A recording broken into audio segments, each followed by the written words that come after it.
generalmente cuando en las charlas comunes escucha la palabra teoría, metodología, filosofía, semiótica, tiende a bloquearse y dice, eso no es para mí, eso es para un sector de gente pensante, de gente intelectual. Y entonces al desconectarse, la gente deja de apreciar la utilidad que puede tener el ejercicio del pensamiento filosófico. Entonces, yo quisiera empezar por preguntarle esto, ¿qué es la filosofía? ¿Para qué nos ayudan en la vida cotidiana? Bueno, yo primero quisiera decirle que todas esas personas que se bloquean o que se cierran cuando oyen hablar de filosofía y de teoría y de metodología, pues tienen toda la razón. A mí me pasa exactamente lo mismo. Por eso, siempre tiendo a preguntar, bueno, pero ¿de qué filosofía me hablan? ¿O de qué metodología me hablan? ¿O de qué teorías me van a hablar? Porque es verdad que algunos teóricos, algunos metodólogos, algunos filósofos se han empeñado en asustar a la gente. Inventan palabrejas raras, inventan procedimientos de pensamiento que nomás ellos entienden. Algunos de ellos incluso hacíamos chistes alguna vez en la escuela, decíamos cuando piensan las cosas son ellos y Dios, ¿no? Y después solo Dios sabrá qué realmente quisieron decir o qué están pretendiendo proponer. Y ya estamos con esto proponiendo, iniciando una actitud filosófica, que es preguntarse.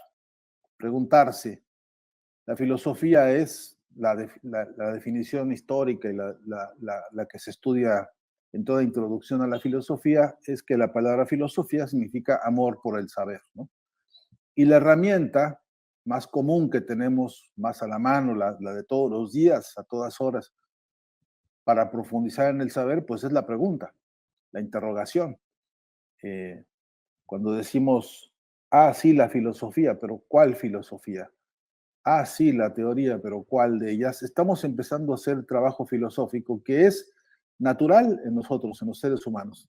La pregunta que los niños hacen, ¿y por qué mamá? ¿Por qué papá esto? Mamá, ¿por qué aquello otro? Es una función propia del desarrollo orgánico de la inteligencia humana y eso permite y exige que nosotros vayamos encontrando y acomodando respuestas, algunas más claras, otras menos, algunas más profundas, otras menos.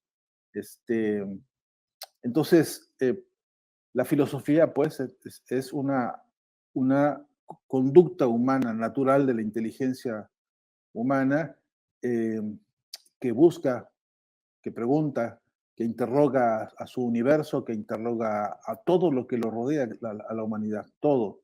Nos preguntamos qué cosa es el tiempo, nos preguntamos qué cosa es la belleza, nos preguntamos todo el tiempo.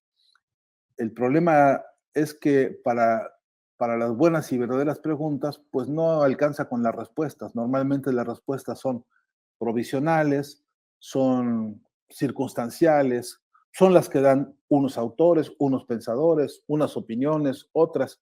Entonces, la filosofía también es una invitación permanente a la respuesta enriquecedora, la respuesta amplia, la respuesta que confronta, desde luego, la respuesta que es deliberativa, la pregunta que inquiere sobre respuestas que también serán nuevamente interpeladas, nuevamente interrogadas. Y esa dinámica constante bueno, es el caldo de cultivo del conocimiento, ¿no?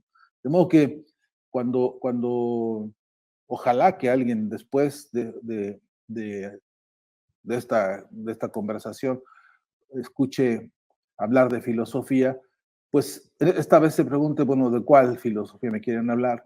¿O de quién? ¿O de qué filósofos? No hay que confundir, ¿no? A veces se confunde la historia de la filosofía con la filosofía y no son lo mismo. A veces se confunde la filosofía, este arte de construir pensamiento, lo que Elie Gortari llamaba la ciencia de lo general, no es lo mismo que la biografía de los filósofos, son cosas distintas. Entonces, decía un viejo profesor mío en la facultad, decía, solo el que separa sabe, solo el que matiza demuestra que conoce o que quiere conocer. Entonces, cuando preguntamos por la filosofía y decimos, ¿de qué filosofía? ¿De qué filósofo? ¿De qué época incluso? No es lo mismo el pensamiento clásico griego que el pensamiento anterior oriental, no es lo mismo el pensamiento de la Edad Media, no es la misma filosofía de la edad, digamos, de la Revolución Industrial, y por supuesto la filosofía no es la misma hoy, ¿no? Así como la humanidad ha crecido, se ha transformado, así como hemos dado saltos hacia adelante y también saltos para atrás, la filosofía lo vive y lo sufre pues, al mismo tiempo que la especie humana, pues sí es obra suya, ¿no? De modo que para sintetizarlo, diría que filosofar es eso, es un arte social, es una disciplina social, es una ciencia colectiva para la construcción del conocimiento que nos pertenece a todos. Cuando yo iba creciendo, que pasé de mi educación primaria, mi educación secundaria y después al bachillerato, me fue sorprendiendo. Usted recordará que antes el paradigma dominante, allá por los años 80, en los años 90, el paradigma dominante de los no filósofos era el aprendizaje de memoria. Se aprendía uno las tablas de multiplicar de memoria, se aprendía uno poesías, poemas de memoria, teorías con sus premisas bien ordenaditas de memoria, que el sistema solar tenía nueve planetas, después que uno de esos no era planeta, después, y cuando va uno ascendiendo, pues casi todo lo que uno cree no existe en la vida cotidiana. Por ejemplo, yo cuando empecé a tener amigos musulmanes, pues resulta que sí bebían alcohol. En la vida cotidiana, cuando tengo amigos judíos, en la vida cotidiana muchos de ellos también comen carne de cerdo, aunque a mí de memoria me aprendí que no, y así sucesivamente.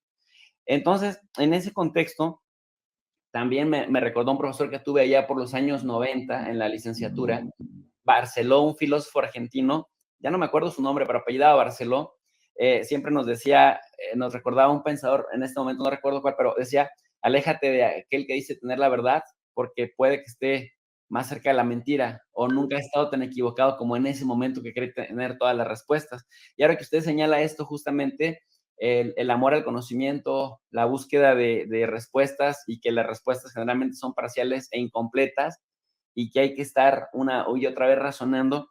Entonces, estas tres preguntas existenciales de quiénes somos, hacia dónde vamos, sí hacen parte de las preguntas básicas de la filosofía. ¿Quiénes somos, de dónde Sí, venimos y hacia dónde vamos? Son las tres, ¿no? sí, pero siempre hay que acompañar esas tres preguntas, si las queremos reivindicar, desde luego. eh, ¿En qué momento? ¿En qué circunstancias? ¿Bajo qué presiones? ¿En qué época? ¿No? Algunos filósofos gustan de escaparse de la realidad presente y todo el tiempo trasladan sus reflexiones a cuando Sócrates, en aquellas tardes, tirado bajo un arbolito, filosofaba con otros señores mientras practicaban se llamaba así, las libaciones. Entonces bebían sus vinos y charlaban y se preguntaban cosas que hoy es imposible hacer, ¿no? Bueno, pues, salvo que uno tenga vacaciones y eso a veces ni siquiera es posible. Este, eh, hoy las presiones históricas, las crisis de la humanidad que estamos padeciendo, estamos viviendo una situación de guerra que nos angustia a todos, que nos atrae nuevas preguntas. Estamos viendo una crisis económica planetaria, producto de muchas razones antes de la pandemia, durante la pandemia y ahora en la pospandemia. Y uno de esos problemas es la inflación, ¿no? Y la inflación es un problema que no es un problema técnico, es un problema humanístico, ¿no? Tiene que ver con lo que la gente puede llevarse a la boca, el producto de su trabajo, el derecho legítimo a tener sus bienes, a cuidarlos y a compartirlos, etcétera. Todo esto está viviendo una serie de problemáticas eh, que se van acumulando una sobre otra, que se van complejizando, y entonces nos plantean preguntas de manera distinta. ¿De dónde venimos? ¿Hacia dónde vamos? Y en todo caso, ¿para qué? Tiene que ver con los momentos en los que estamos viviendo y sobre todo si nos enteramos, ¿no? Porque a veces sí conozco algunos casos de personas que no se han enterado que hay un cometido posible para sí, para su familia, para sus amigos, para el contexto social. Hay personas que ni se acuerdan que vivimos en una hermandad humana, que tenemos nuestros conflictos de clase, de tiempos, de historia, etcétera, y que eso hace también más complejas nuestras preguntas y nuestras respuestas.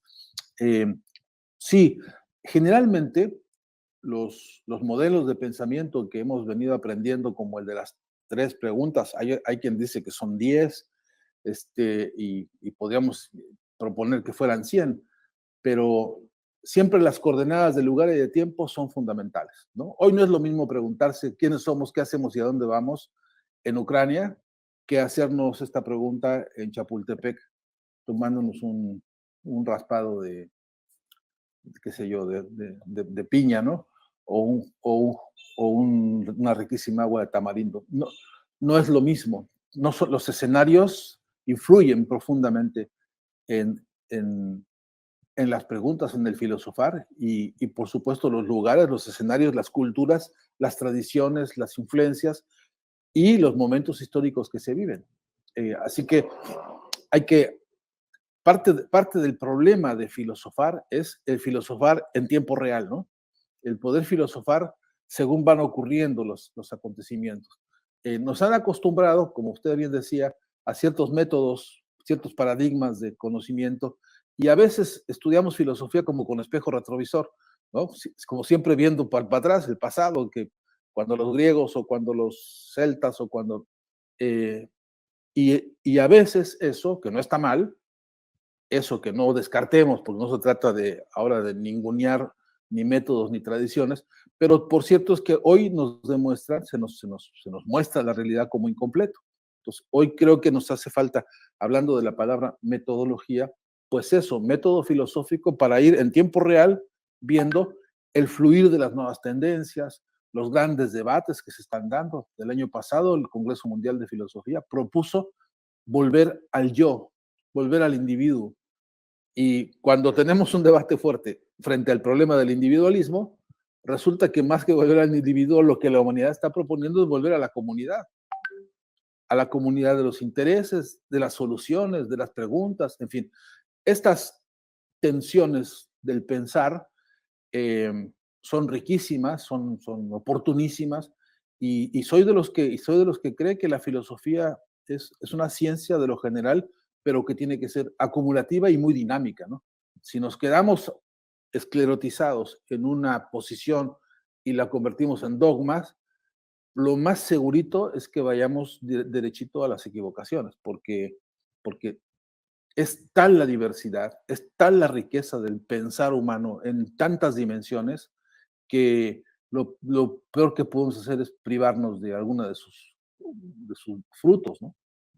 Que estos serían parte de los riesgos del determinismo, ¿no? Pensar que las cosas son inamovibles y que son perennes.